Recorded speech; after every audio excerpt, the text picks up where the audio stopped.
Yo guys, what is good? Welcome back to the Uncle Sharma channel. Here for like a little impromptu stream today, and my guy Anthony from Inter Worldwide joining me all the way from Australia at 4 o'clock in the morning, guys, from Australia. 4 o'clock in the morning. This guy is committed to the cause. He's committed to Inter, and yeah, make sure before you even start the stream, make sure you leave a thumbs up and follow Anthony and click on the link to go to Inter Worldwide to check out his channel if you're new. Because these guys have been pumping out interrelated content as well, like me. It's just me. It's pretty much me and the Inter Worldwide in this English-speaking Inter world. So you definitely need to show these guys some love. Thank you, Anthony, for coming through. What are you saying, bro? Yeah, lockdown here in Sydney. So I guess the only clock that I'm worshipping at the moment is there football on or is there not football on? So at the moment, just finished watching some football. So I'm all good. Thanks for having me on again, Zio. And big up to you. A big shout out to you for your fundraising for the Puppe Foundation, man. It's absolutely beautiful. You love to see that. So guys, yeah, keep showing your support for Zio Sharma, man. Beautiful stuff. Yeah, man. But my the viewers, man, they're always flaming me like I was only like 2 minutes late. Every time. These guys always want me to come right bang on time. Yeah. But, me and Anthony had to get a little bit of a chat before the stream. Yeah, we had to get warmed up, so we couldn't. Andre is scared, bro. We're going to be losing you to PSG as well, man. What are we not losing to PSG in this day and age? As I said, bro, if PSG channel come, my price is very low. I'm willing to jump ship for a cheap price. Yeah, I can already see you getting your speech together. It has always been a dream of mine to talk in front of the camera for PSG. Yeah, je suis parler français. No. We got Manny Norm in the house, is always a regular on Inter Worldwide as well. I always see him in your streams and my streams. Shout out to him. Joe as well. Shouts out to you. Hey, Juicy, best duo. Yeah, me and Anthony, we're a goated duo, man. We've been doing this for a while. We've been doing this for like 2 years now, me and Anthony. So put some respect on our names. We're OGs. Where is Zapata? Don't worry, we'll get Zapata in the next stream, maybe. But bro, Anthony, today I just wanted to kind of talk about yesterday's match because I've watched most of the games, but obviously it's pre-season. Is like, what can you really look into it? What can you really see?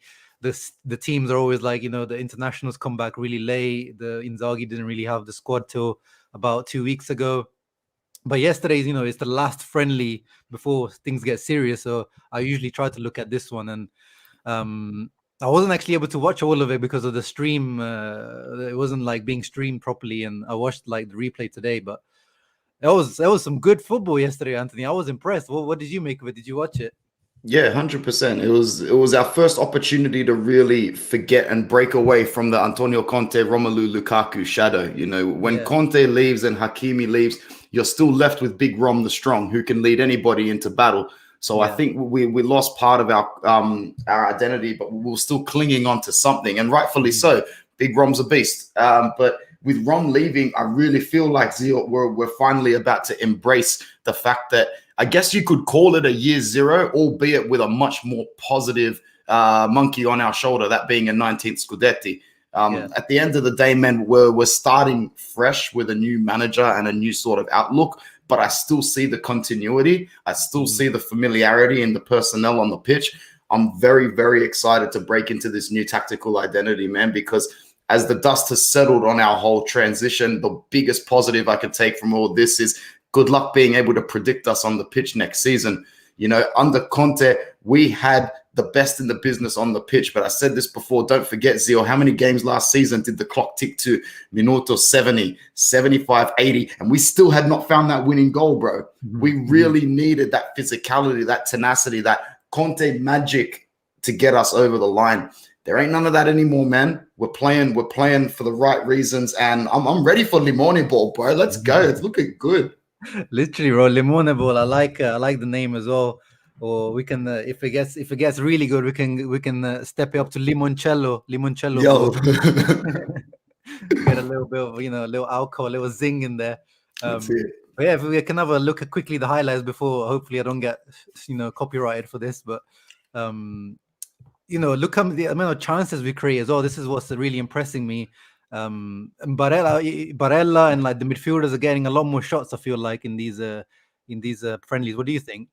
I loved it, man. I liked the involvement from our midfielders. They're definitely going to get more goal scoring opportunities than they did Yeah. last season, that's for sure. And albeit we were still without a couple of Oh, players that we expect to this start. goal. This Oh is man, limoncello ball. This is oh limoncello my ball. goodness, it was fantastic from the finish to the flicks. It was just really, really good. If that doesn't spur some confidence, I don't know what will. And like at the end of the day, bro, Dynamo Kiev aren't a bad side. Ukrainian champions, bro, and they always come to Exactly. play. They've always got a lot of pride.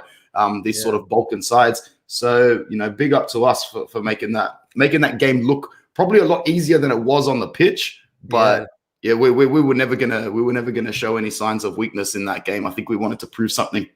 Yeah, definitely, man. Wait, give me a quick prediction. Is Hakan scoring a free kick this year, bro? This season? He has to score at least one because Yeah. he just has to score at least one. That's all I want, at least one, bro. I think set piece wise, we might actually, if this brother right here on the pitch, My guy. if he could stay healthy, we're back. We're bringing Sensi FC back, a football Yeah. club that has not been established since round 6, 2 seasons ago. But if with Sensi, DiMarco, and Hakan, I don't see why our set pieces can't be delivered at a high quality. I expect this gentleman right here to absolutely fire this season, bro. He's such a professional, such a focused dude. Bro. Yeah, man. No, I know you've talked about it on the channel, but yesterday I think he showed straight away that he's here to try and win things. He's hungry. People, think he's slow. He showed a bit of pace there as well. I've seen him chasing back a few times when the Inter lost the ball. So he's physically ready to fire and ready to go. And everyone, like you were talking about the Conte system, it just seems like they're off the shackles now. There seems to be a bit more freedom about our play. Like there's no, with Conte, as you mentioned, it was like those patterns of play. It was like you just knew what was going to happen. But now there's a little bit of freedom with the players. Look, you got different, you got Sensi coming in there. You got it's not just the same guys in there. It's not always reliance on Lautaro, Lukaku, and Hakimi. You see all the midfielders, filling up the box, and it might make us a bit more open, which I'm happy for it to happen. A little bit, we might concede a few more goals just because we're a bit more, attacking. But it's a nice change. I think it's a nice change from what we've been having for 2 seasons. That intense Conte ball. Eddie Salcedo is showing some stuff there. Even Pinamonti showing a little bit there. Hopefully, and even here as well, I know he had another attempt on goal as well, bro. You see, the thing with Pinamonti's body, and I'm going to sound really stupid for saying this, bro. This guy is like a Wish.com poor man's Lewandowski physicality-wise, man. When I look at him walk on the pitch, I'm like, man, he's so tall. He can contour that massive leg around, bro. He's just got nothing that Robert has, bro. But we're starting to run out of time zeal to get this dude off the books or even to find a loan for Saicedo as well. So I'm not too sure what's going to happen there. We've got the whispers of Insigne coming in. We've still got the Joaquin Correa rumors. I don't think Zapata happens because Tammy Abraham looks to be going to Rome instead of Bergamo. But I think I saw one rumor before I went to bed for however long that was, that the market was pretty much closed. We've got about 25 to 30 million. And we might just be looking to go into next season with the personnel up front that we've got. That being Lautaro, Alexis Sanchez, Edin Dzeko, and Satriano, which wouldn't be the end of the world. However, you're one injury away from it being a potential disaster, and that's going to happen with Sanchez. The last few days, man, and sorry to digress from the natural conversation, I have really warmed up to the idea of Alexis Sanchez leaving our club. It's not something I wanted to say. It's not even something that was occurring to me while Conte was here or when Conte first left. But when I think about Alexis Sanchez and what he gave us in the last year and a half, he gave us what Conte wanted him to give us. He came on at the right time. He linked up. He was a big reason for a lot of our goals. Alexis Sanchez was. His breakdown in the middle and he's picking the ball up. However, Raul, my brother, whenever Alexis Sanchez created a goal or something happened, albeit 1 or 2 opportunities, he needed involvement from one of 2 or both of Achraf Hakimi and Romelu Lukaku. I think the relationship between Alexis Sanchez, Rom, and Hakimi was brilliant on the pitch. It was unique on the pitch. I see a season where Alexis Sanchez starts to really frustrate the Inter fans if he doesn't get a flow, if he doesn't get regular minutes, if he gets a couple of injuries, man. It's going to be that season for Alexis where he comes back for a few games, does a couple of nice things, he's injured for a month. As soon as he goes away on international duty and plays for Chile, he'll be injured before he steps on the plane.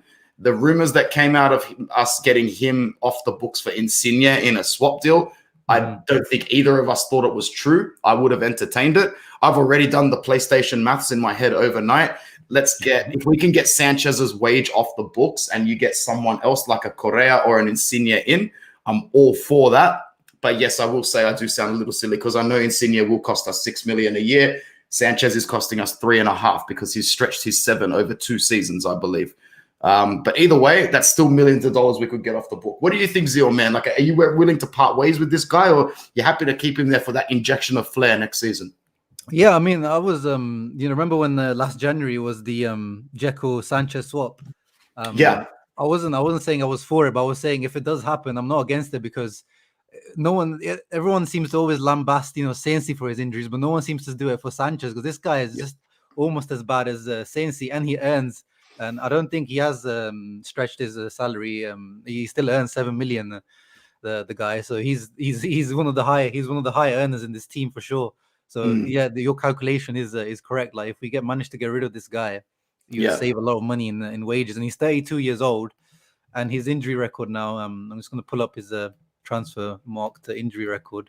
You can see since he's come at Inter, he's missed a lot, and I think there's a few in there that have not been counted because they happened whilst he was on international duty. A lot of the times, this guy goes off to play with Chile, and he comes back injured, and it happened again. So he's gonna miss the start of this season once again because he got injured on international duty. So it just feels like we're paying this guy to play for Chile, pretty much. Thingy wise, like contribution wise, you're right. Like when you look at his goal, especially per minute, because he doesn't start that much, but assists and goals per minute, this guy is right up there and one of the best in the league. But how you can't? He's just not reliable. He's just. I don't have faith in this guy being available for most of the season if someone gets injured. Yeah, I'd have to agree, man. And just without his little faction in the locker room, like I'm sure there'll be plenty of players that still get along with each other there. It's just I still think that it's going to take a while for a couple of players to adjust to some of our personalities leaving. Antonio Conte is the biggest one to leave, but at the end of the day, you're losing Lukaku, you're losing Hakimi, you're losing Lele Oriali as well. Last season, like the dust is settled, bro. It's finished. It's absolutely finished, and we need to just take the pride that that comes with wearing the badge in the middle of the chest. We're the champions now, and we take it forward with a champion mentality. I hope that we've got the personnel in there to stay fit next season. And I think a lot of our performances on the pitch, like you were about to say, will come down to fitness regime and who basically has got the legs to keep going and going and going. For Sanchez, it's just, I don't know, bro. Something tells me that a couple of these players, because, like we say, as teachers, all students learn differently, the same way all athletes train and perform differently.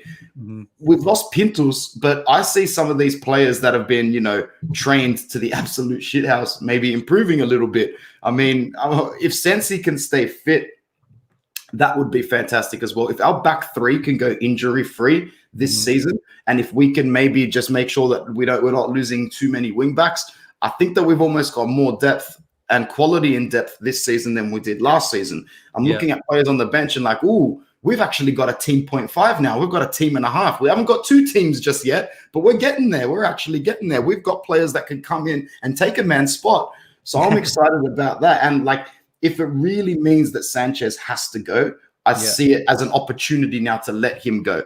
But once again, I am on the Satriano hype train, but not to the point where I'd say, oh, yeah, he comes in to take Sanchez's minutes. I'm not stupid. We've seen how that goes before for young people. But yeah, I think what I've just basically summed up in a real roundabout way, fitness is integral and availability is integral next season. Yeah. On that point, it'll be interesting to see how I forgot his name, the physical preparator now, the fitness trainer now. What he's called, I forgot his name. But yeah, I know. Sorry. Me too. I forgot it as well. It was off the top of my head as well. Sorry. But I already seen a few tweets because the other day Lautaro he was out of the match yesterday, so there were already tweets like, "Oh, miss Pintus already" and things like that. I was like, guys, calm down. This is pre-season. It happens. Like if you remember Pintus's first season, we had a lot of injuries in the first season. So many. I remember it. It was non-stop. It was muscular injury after muscular injury. It was training thresholds, and the players were not adapting really well at the start. Yeah, and the people were questioning it, would say, "Oh, this is supposed to be the best fitness trainer in the world," and things like that.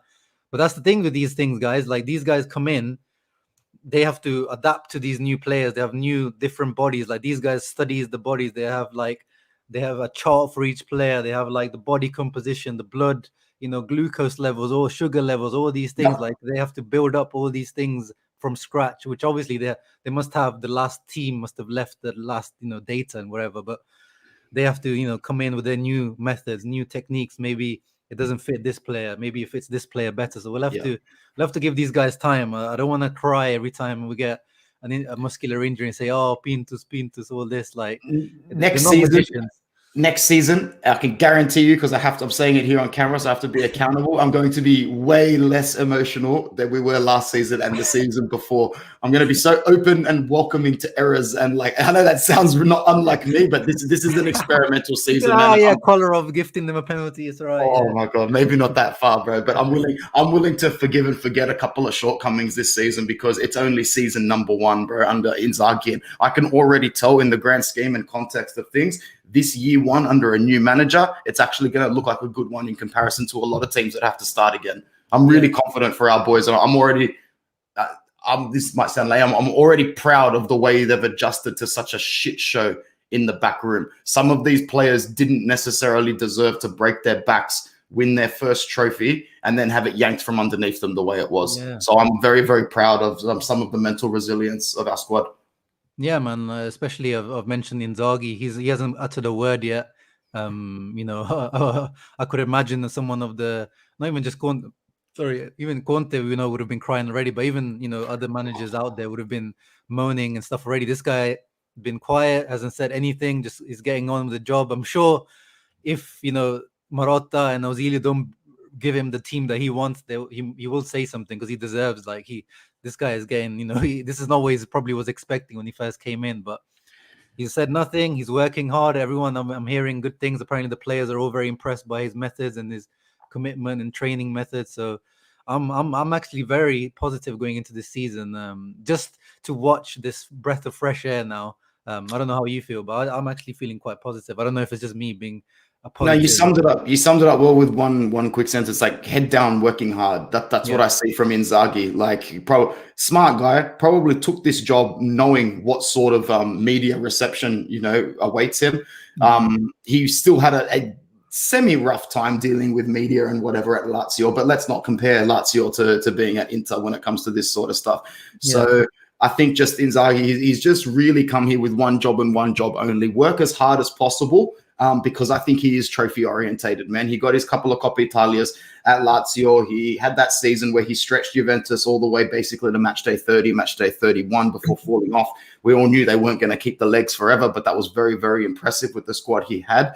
I think this season, bro, just head down, keep working hard. The results will come. There will be frustrating fixtures, man. There'll be frustrating fixtures this season that resemble the frustrating fixtures of Lazio the last couple of years. Lazio, when they got going under Inzaghi, man, good luck stopping them. They were fantastic, but there were so many matches. I watched them last season. I'm like, this is the anti-Lazio that I've seen in the last 7 or 8 weeks. Where have they gone this week?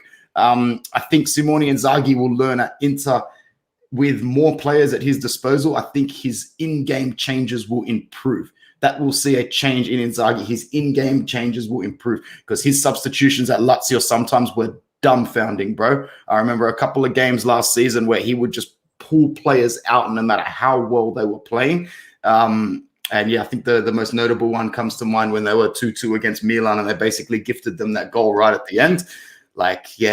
It's bringing on the worst signing I've seen in recent years, Murici, man. That guy came on and stink. Why would you take Immobile for Murici when you're 2-2 with Man, it was like sacrificing your queen and your bishop in a game of chess, like right at the death, right at the last move. He pulled them out and the goal came with the next kick, man. But I think with the quality and depth, he's going to really have better in-game substitutions. And I'm looking forward to the way he rotates the squad as well, because that midfield that clicked yesterday, we've got some options to rotate this field, man. Against bigger sides, we might look to go a little bit more physical. You have your Barella and your Brozovic in there, and then your last option is open. It looks like Arturo Vidal might be staying. I'm starting to warm up to the idea of having that level of personality still in this squad. Kolarov on the pitch, not good. Go and ask any Inter player and staff member. Apparently, the dude was basically a man manager and a personnel guy in whatever, bro. We won the 19th Scudetto. I'm not in a position to argue with statements like this. But you know, I'm still very, very impressed with the balance that we have in our squad. And I just think if we can get those big personalities like Dzeko, Vidal, Kolarov, Handanovic, Skriniar, De Vrij. Look how many players I've just mentioned already. Even your players that don't do as much on the field, we've still got what I call, like, you know, the shadow leaders in the team. Ranocchia, Darmian, D'Ambrosio. These guys know what it means. Even Gagliardini, this guy knows what it means to wear this more than almost anybody in the squad. Never underestimate what these I shouldn't call them low level. What these Italians that are not Barella and Bastoni, because they also know what it means. Our Italians in this side know exactly what this means, and they'll die. They'll die for this maglia. We know that. That's it, bro. That's it. We have to respect them for being around, sticking through the banter years, and being here. They deserve the credit as well. And now we should give them faith going forward as well. But yeah, squad wise, man, Inzaghi's definitely got a better squad. Someone touched on the Dzeko thing. I quickly wanted to touch on it. It almost surprised me how surprised people were with Dzeko yesterday. It seemed like people didn't tune into Roma. I'm not sure, but this guy, Dzeko, is a very technical player. He's big. He's like 6'3", 6'4", but this guy is very technical. You saw this guy. He's an advanced playmaker. He comes deep. He can play one touch. He brings other people into play. He's a complete forward. Like, this guy is. And when we've seen, people are questioning his age as well. He's 35, but we've seen the likes of Luca Toni, Quagliarella, Zlatan. You can ball out in the Serie A if you take care of your body. If you stay in good physical shape in the Serie A, you can still ball out. And this guy Dzeko, over the years, he's built some good attacking partnerships. Let's not forget his historic partnership with Graphite. I don't know how you say his name. The Brazilian guy at Wolfsburg. Yeah, these two were absolute ballers. They won, a historic Bundesliga up front for Wolfsburg, and at Man City, him and Aguero, him and Jovetic, or him and Negredo, whoever it was. Like, this guy, he's a team player. He doesn't need to be the star player of a team. Like, he doesn't take the limelight. He doesn't need to be the top scorer. He'll be, the guy that, provides the assist, or, comes a little bit deeper and lets the other guy shine. This guy is a really good player, and I hope people give him a chance, because he is a really good player still at his age. Last season, yes, he only scored 7 goals in the league, but let's not forget he had a falling out with Fonseca, and it didn't. The team in general with Fonseca, it seemed like it just kind of fell apart after January. So, and even then, Fonseca had to do a U-turn only a few weeks later and go, "What the hell am I thinking?" Dropping pretty much the core mental figure in this team that's keeping it together. Yeah, exactly. But yes, there's also something that we that we have to say, that he does miss. Even yesterday, we saw him miss a chance from a corner, which was like 2 yards out.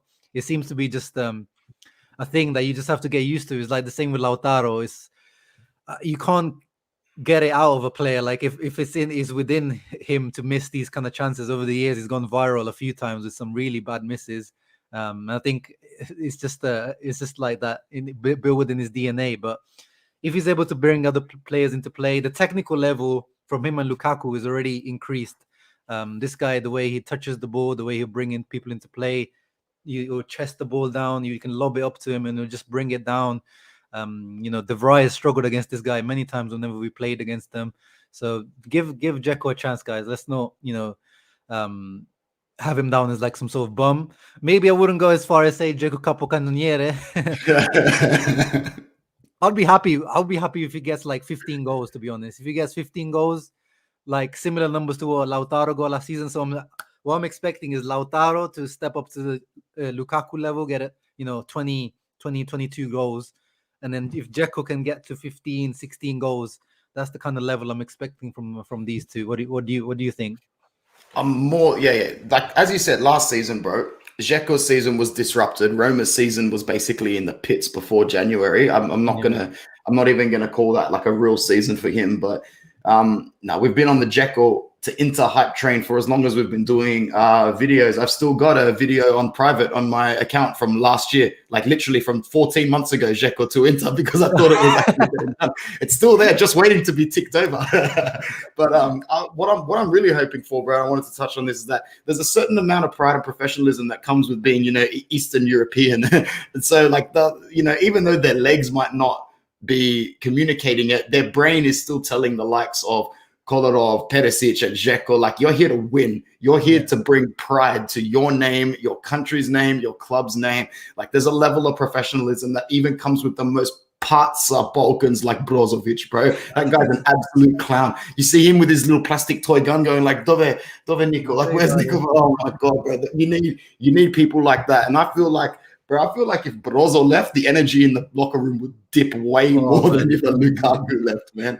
But Yugoslavia FC is coming back, bro. It just reminded me of that season, I think, when we were going in 15-16 with Jovetic and Jajic and Perisic as well. And I'm just like, here we go. Balkan gang in full effect. Balkan FC. We're trying to reunite the Yugoslavia, like and there's plenty of them, bro. Because like, even just without mentioning those ones, you got Honda, you've got Skriniar as well. Like, we're there. In terms of goal scoring, I think what you've said, we're looking for Lautaro to really step up and play more of that number 9 sort of role, that more traditional sort of striker, like you and Sia were talking about on your amazing video that you did last week. And I think if we can get that extra contribution from Lautaro, get the 10 to 15 goals from Dzeko, I've still got faith that someone else is coming in. If Joaquin Correa comes in, who I am a fan of, I know he's not the best player in the world. I know he's not the best finisher, but I just want to say this, and I will reference it as well. I've been saying since I started doing videos, it's only a matter of time before he plays for this club. There's only so many times you can say that you go for Inter, and we've all seen that photo of him with Il Capitano and his Inter jacket. He just looks too happy for life. He's not meant to score 15, 20 goals a season. I think you put Correa in this Inter side, he plays better than he did at Lazio. He's got more freedom to connect the attack. And I think next to Lautaro or Dzeko, he would be a fantastic addition to this squad. Lotito can take his 40 M's and eat them, because we're not paying that. Maybe start talking a little bit more realistic, like 27, 28 plus bonuses, and we might be up there for Joaquin Correa. What do you think, bro? Because like, let's be real, Zio. What date is it? We got 16th of August, which means we got exactly 2 weeks until Mercato closes. 2 very slow weeks for Serie A, because we've all seen how fast the Serie A market's moving at the moment. What are you thinking, bro? Do you think these last few whispers of we're done forwards-wise are real? Do you think we're investing any more money up front?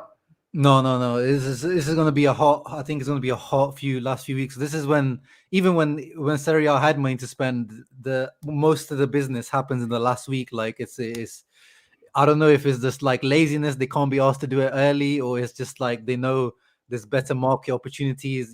As the time draws closer, the clubs are more willing to negotiate because they have to get rid of some players, or some players would push. So it's easier to negotiate. But yeah, keep an eye out for the last week of the Mercato, man. It's going to be Beppe and Ausilio. They're not going to be sleeping much, I can tell you that. These guys are going to be on the phone. They're going to be flying around, driving around to close some deals. The Nandez deal, I think, is going to fire up again. I think they're going to tactically wait until, towards the end of the thing.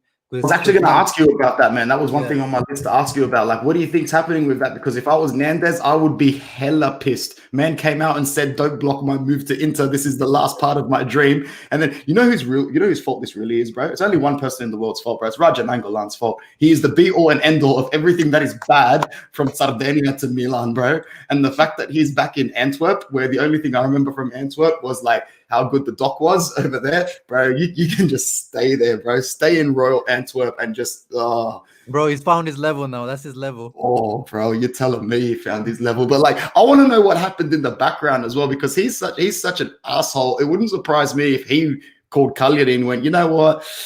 I've just changed my mind and there's nothing else to it." But Raja, we agreed this. We've been on your side for 2 years. We've been like, yeah, but that's all. That's all I give him credit for doing. I don't think he comes with evidence, with explanations, with reason. It's just, this is me. That's it. It's literally, bro, like the Raja thing.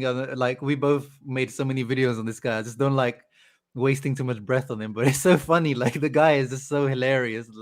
Like whenever I think this guy is like got to the lowest point, he goes leaving go. He goes to Royal Antwerp. But yeah, it's like everyone was like, I was reading that here because they couldn't agree on the like the payout fee that we had to give to Raja. That was the holdup between us and the Nandez deal. And then they were saying that Raja was still asking for a little bit too high of a salary to Cagliari, so they were still negotiating there. And now I doubt that Royal Antwerp are giving anywhere near what he was getting paid at Inter and anywhere near what Cagliari could offer. So I'm not really sure what's happened there. He's just, as you guys would call it in the UK, having a laugh. He's just having a laugh, bro. Honestly, he does not care. He does not care. Yeah. Literally. Yeah, so that's got pretty moss in here. Oh, fucking, I was gonna ruin my video now. Bro, so like with Nandez potentially the last one to come in, like he's the sort of signing you want to look for now, because now that you've got Dumfries set, now that you know that Sensi is probably going to play more of a role than last season, Hakan knows his role. Nandez is that sort of versatile signing who can really come in and just make sure everything is settled on a positional level. Like if he can come in and switch up from playing wing back to playing deep lying to playing more of a Gary Medel role as well if he has to. Like I think, yeah, like King Darian says, Nandez is a gangster. the man is like, give me my move or else. Like in this day and age, man, in this COVID economic, ego-driven football environment, you want people that are coming to your club going, I'm here for you. I want to play for you. Inter is my next club. So look, he's twerking for us, man. Literally, that's like it, man. And we always criticize players these days for being, you know, oh, they want money, this, that. But this guy, he says he's got a gentleman's agreement with Giulini, with Cagliari, who they said, okay, after this season you can leave. There's a good offer on the table where, you know, we're not maybe giving them the money up front that they want, but the total money seems to be, you know, what they want, like around 28 million. Let the guy go, man. Let the guy follow his dream. Like, let him go. He literally played our position for you guys for the whole season last year and got you guys one of the big reasons why you guys were safe. And now you're treating him like this. Like, clubs are just as bad as players. Bro, like, what's the name of the director at Cagliari again? Is it Giulini? Giulini, the president. Giulini, yeah, the president. Like the only one who's been able to take Marotta to the cleaners. Like Marotta's out here getting Hakans for free. Marotta's out here landing Dumfries for 12.5 million, Dzeko for free. Just don't go to Sardinia, bro, because they don't like you over there, Beppe, man.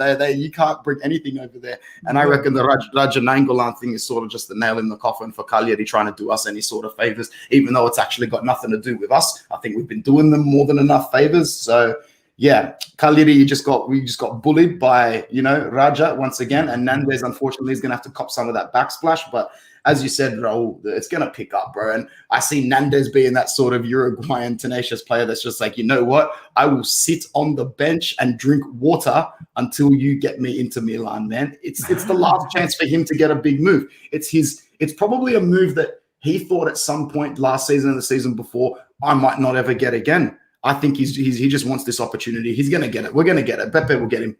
Yeah, that's what I'm saying. Like, because the closer it gets to the end of the window, the more desperate Cagliari are going to be to sell. And if he keeps going on strike, then they're just losing more money. Like, his value just goes down. So it makes sense. And yeah, they owe us, man. This is such a one-way relationship. It's like, you know, being with a girl and like you're the one who's doing everything, doing all the effort, and then she gives you nothing in return. This is what it's been like with us with Cagliari. So I'm expecting something. And yeah, honestly, like in general, their squad, even for Nandez, like on a footballing level, they just about escaped relegation last year. And I wouldn't be surprised if they're fighting for the relegation again, because they haven't really brought anything as far as I've seen. I said this in my season preview that I just did on the Football Worldwide channel. I think Cagliari struggled big time this season to get out of the relegation zone, man. There's a couple of sides that were flirting with it last year but broke away. For me, it's Cagliari and Udinese, man. Next season, these two teams are going to battle tooth and nail to survive.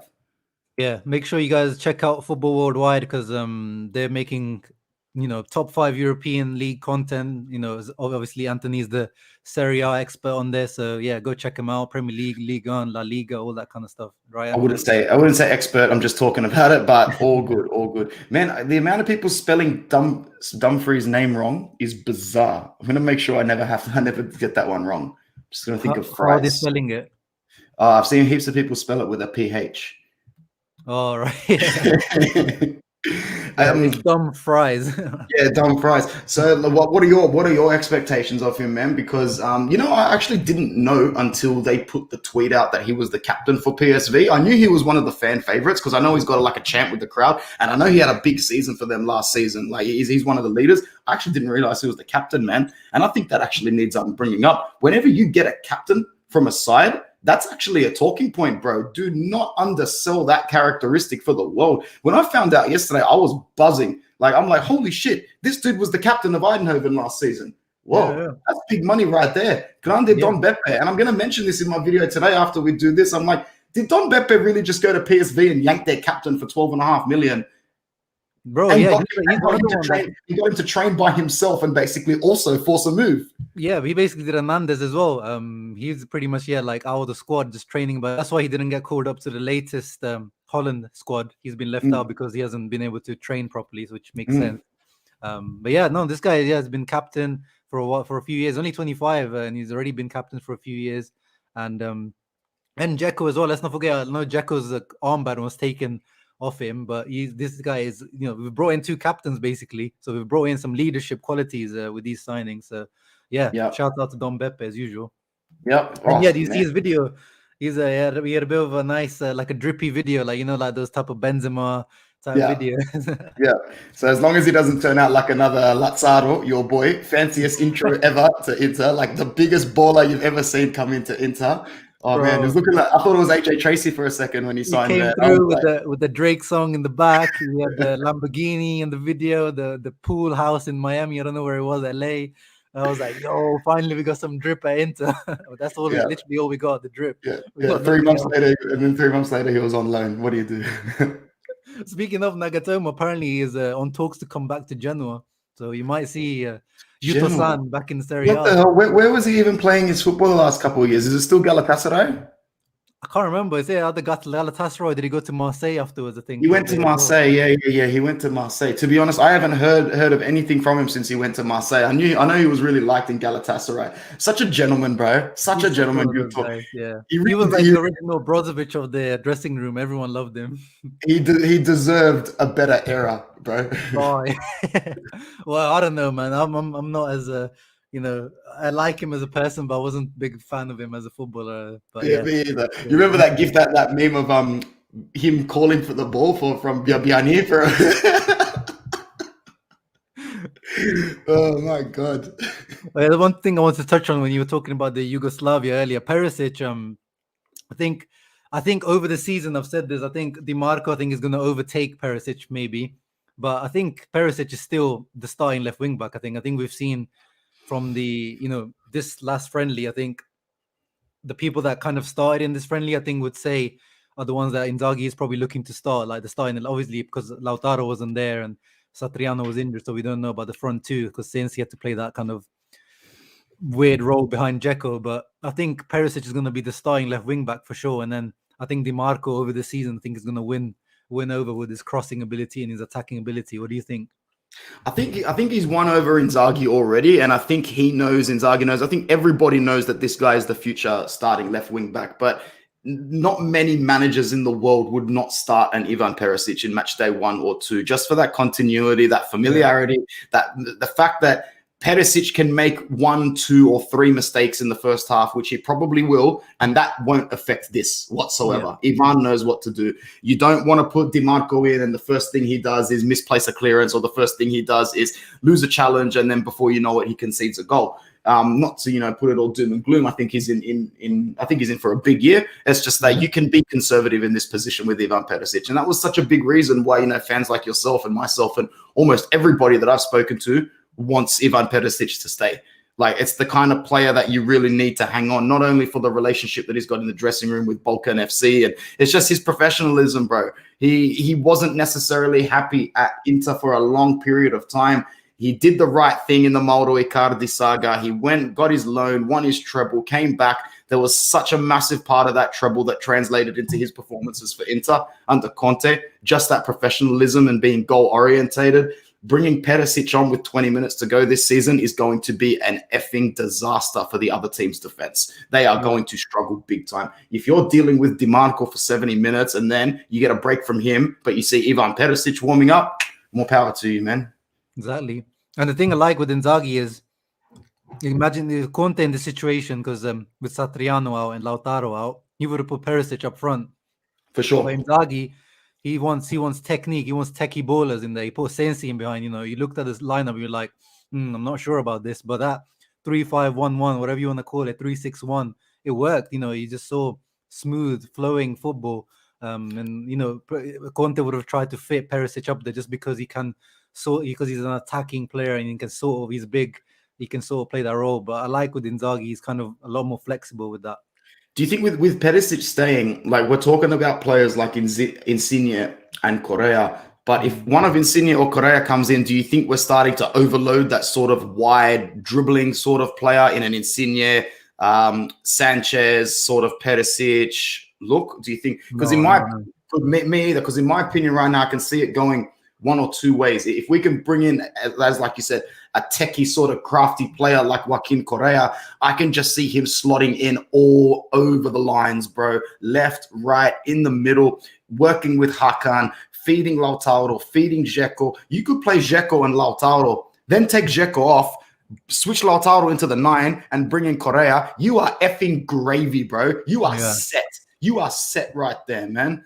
So everyone who, and it's not really Inter fans. I'm sure you've noticed in the last few weeks, it's all the other rival fans that are enjoying our downfall. And I've said it a few times, bro. The gap has closed in Serie A through no merit of your own. You've done jack shit to close this gap. All you're doing on the sideline is going, whew, thank God that project fell through on the black and blue half of Milan, or else we were for the next few years. Yeah. So the gap has not closed due to any merit of the other sides. So I think as long as we stay focused, we've got a winning personnel on this side, man.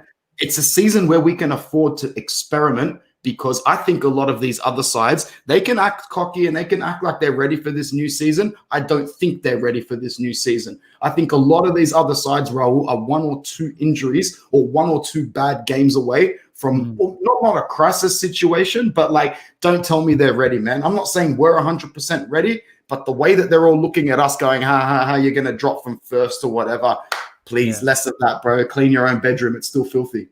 Yeah, no. With Correa, bro, like I've always, one problem I've always had with Inter over the last couple of seasons is like, when you look at the dribbling tables, last season we were 19th, like dribbles completed. We were only above Crotone or someone, or no, it wasn't even Crotone. I think it was someone else. Yeah, it was bad. Benevento, I think it was, So we need more players that are very direct and can add something different, because Sanchez, he doesn't have that anymore. He doesn't have that explosiveness anymore. He's 32, like, and he's got like, some bit of flair, but it's not like 1v1 ability. Perisic is, he'll do a step over and cross it in. It's like it might count as a dribble completed, but it's just, it's like technically a dribble completed, but not. You haven't gone past the player. Correa, this guy will, embarrass you. Like we've seen what he did to Tomori last season against Milan. This guy embarrassed Tomori, and Tomori was one of the best. When he came in, this guy, especially 1v1. This guy is so good. So Correa adds that pace, that directness, running without the ball. It's something different that we don't have. Insigne is kind of, I would say Insigne is kind of similar to Sanchez. They both like to have the ball, and they like to have a lot of touches, and they try to go for the passes. But Correa, he wants the ball to try beat the guy in front of him. He tried to create something. He's very direct, and I think we haven't had a player like that for a while. And Perisic maybe was that player a few years ago when he was a little bit younger, but we haven't had that type of player for a long time. So I think Correa, everyone's looking at his numbers, which is true. His goals, I think last season he scored 9 goals, which was, I think, his best season at Lazio. So you look at it, you go from Lautaro 17 to Correa's 9. You think your second striker, you're losing a lot of goals there. But if he's adding so much more in terms of chance creation, and then like the amount of chances we're going to create with the player like Correa, I would be so excited to have someone like him. And as you said, it gives you options off the bench as well. He's just a pest, bro. And we've already got players in our starting lineup that are probably the most annoying in the league in their position. Like nobody likes dealing with Barella. Nobody likes dealing with Lautaro. Lukaku was the most feared attacker in the league. I don't care what anybody says. You're not even going to tell me that Ronaldo was more feared than Lukaku. But yeah, like at the end of the day, bro, we've got pests. We've got players that are almost impossible to mark. You throw a Joaquin Correa into that situation as well. Teams are going to get dizzy, bro. Defense is going to get dizzy. Big up to everybody in Zil Sharma's chat. It's popping, and all these comments are absolutely brilliant. Big up to you all. Yeah, man. And yeah, in the UK, BT Sport picked up the Serie A, so nice for the publicity, for the exposure of Serie A. Big mainstream channel picking up Serie A. That's good, bro. That's really good for you guys. Yeah, it's really good. I'm still probably gonna watch off streams and stuff. But, it's good. It's good for Serie A. That's all right, bro. I jip Bruno's account with whatever he's using on something I do. I've been signing in under Bruno for KO Sports for a while. Well, yeah, what do you make of the Tammy Abraham to Roma? Any thoughts on that? I know you follow the Premier League a little bit. He was never going to Bergamo. Atalanta don't splash 40 M's. They sell for 40 M's. Atalanta don't spend 40 M's. He was never going to Bergamo. So I think it's a very, very Mourinho signing. I was very surprised that Roma put that money down. To me, this is the sort of signing that the board at Roma are trying to convince Mourinho that the project is here. You got to entice him some way. You can't just go into this season with Mourinho and not give him something, at least give him one present. He always requires at least one gift wrapped up underneath his Christmas tree. It's Tammy Abraham for him this time around. For me personally, I think he's a good player. I think he's a great promise. It's risky from a Roma point of view to me. And I might sound old-fashioned and stupid when I say this, but I know Dzeko's 35 and I know Abraham's, 22, 23? Is he still that young? Yeah. Something like that. But is Tammy Abraham going to come into this league and guarantee you some stability up front? Is he going to take a long time to adjust? For me personally, if I was Roma, I wouldn't have invested 40 M's on Dzeko's replacement. I would have thought maybe a bit more of a stopgap up front, get somebody else. I can't even think of any names off the top of my head right now, and just sort the rest of your side out. If Roma can have a good season in midfield, like with Pellegrini and Zaniolo, obviously, I think they're in for a decent run. But Abraham to Roma, it's going to take some time, Jay. What do you think? Yeah, no, it's definitely going to take some adjusting. But I feel like I think Conte kind of showed a thing now that these Premier League players we've seen with Ashley Young coming over, Victor Moses coming over, Lukaku coming over, I think there is strong potential for these Premier League, because with their physicality and their maybe they're not technically the best, but just their sheer physicality that they add to this league, which usually doesn't have the most physical players. I think they can do bits just with the sheer ability. Like with Tammy, he's quite a lanky player, but I've not really seen too much of him, so I can't really comment too much because I just haven't seen him play too much. It's a risky signing, as you said. 40 million is a lot of money. It is, bro. And it's surprising that they keep going for this kind of risky young striker, because they went with Patrick Schick like 3 or 4 years ago. That didn't work out for them. So they have spent money in Roma over the years, and it just hasn't quite worked out. So I'll be interested. I'm definitely going to tune into Roma matches, man, this season, obviously because of Mourinho. But now with this Tammy Abraham signing, Shomurodov, Zaniolo coming back, they're an interesting team. I think they're the most interesting team in Serie A this season. I'm excited to watch them. What's going on Inter Twitter? A couple of people commented that they posted something, but then deleted it. No, they haven't. I think they posted a -2, so they're gonna be. So they posted a Swan. Let me get the screen up. -2. What does that mean? -2. Because they said so first they said at 23 they're gonna. So this is a Swan. They posted like this Swan figure, which is, I'm gonna explain it to you because a few guys. Please do, because I'm not grasping it at all. So Dzeko's surname when he was at Roma was Il Cigno di Sarajevo. So it was the Swan of Sarajevo. Right. So it's going to be the Dzeko announcement video, and it's going to be in 2 hours. So that's what the -2 is. There's 2 hours left for it. It's very anticlimactic because only Inter can play a player in their friendly, watch him score a goal, and they go, "Hey guys, the hype's not finished yet. We haven't announced him." Bro, it's so funny. It was like everyone was like, "Yo, Dzeko's playing." No one even realized. That was like literally their announcement. Oh man, that's funny as. That is funny as. Tuchel ghosted out Tammy. Yeah, like he's got no time. Like Tuchel clearly doesn't rate him. I think Lampard at the end kind of left him out of the team as well. Tuchel can do what he wants with a boss like Abramovich, man. At the end of the day, Abramovich sacks managers that win Champions League. So if Abraham's not good enough up front, guess who is good enough up front? My goodness me.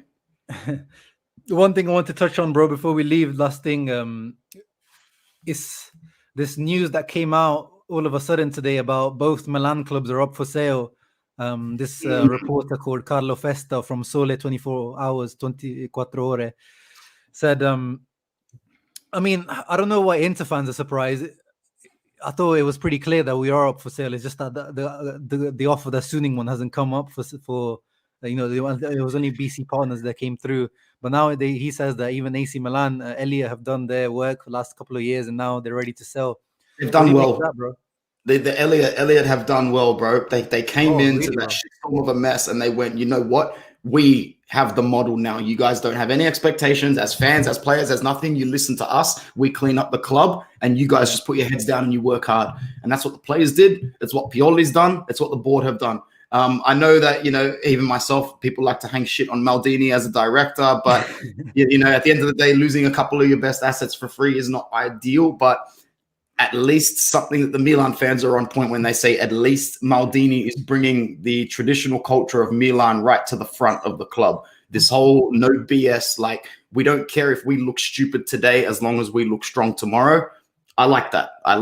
It's a very traditional way of doing things. It's something that the likes of Moratti would do if he was to come back in tomorrow. He would just clean everything up to the point where he'd just bring the foundations and the values of the club right back to the front. I think in terms of what you said is true. No one should be surprised about this. If the club sells and we've only had to lose Hakimi and Lukaku, it's okay. Obviously, guys, in an ideal world, this never happens and the project continues, but the project is over. Suning need to move on. They need to move on. But my question for you, Zil, would be, Suning have made so many wholesale changes to the culture of this club. If they sell, what happens if a new owner comes? Bro, what the fuck? Sorry for swearing on your channel. Who's to say a new owner doesn't come in and be like, oi, you see that disaster that you guys came up with last season? Scrap jerseys, logos. Someone take that big print off into HQ and put the old one back up there.